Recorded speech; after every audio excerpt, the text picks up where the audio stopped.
সাতক্ষীরায় কাকডাকা ভোর থেকে জমে উঠেছে আমের বাজার। আমে ভরপুর সুলতানপুর বড় বাজারে ক্রেতার ভিড়ও লক্ষণীয়। এবার ফলন ভালো হয় 400 কোটি টাকা বিক্রির আশা করছে কৃষি বিভাগ।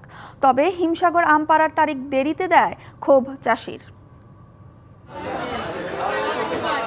সাতক্ষীরার সুলতানপুর বড়বাজারে গ্রাম থেকে আসছে শত শত ভ্যান ভর্তি পাকা আম। এসব আম এনে রাখা হচ্ছে আড়তে, পাঠানো হচ্ছে রাজধানী সহ বিভিন্ন জেলায়। গেল 5 মে থেকে শুরু হয়েছে আমপাড়া। জাত ভেদে আমপাড়া চলবে জুন মাস পর্যন্ত। ইতোমধ্যে বাজারে এসেছে গোবিন্দভোগ, গোপালভোগ, গোলাপ খাস, সরিষা খাস জাতের আম। স্বাদে অতুলনীয় এসব আম কিনতে আসছেন ঢাকা, রাজশাহী, চট্টগ্রাম সহ বিভিন্ন জেলার ক্রেতা।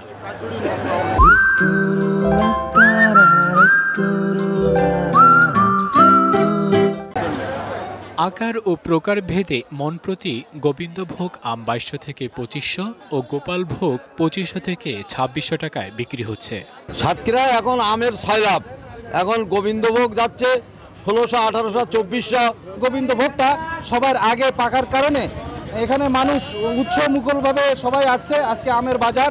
তবে বিক্রেতারা বলছেন অন্য বছরের তুলনায় আমের দাম কম। তবে হিমসাগর আম নামানোর তারিখ দেরিতে দেয়ায় ক্ষোভ চাষিদের। কৃষি অফিসাররা যে ডেট দিয়েছে, বর্তমানে এই ডেট আম ভাঙলি হিমসাগর আম গাছতে বেঁকে বেঁকে পড়তেছে।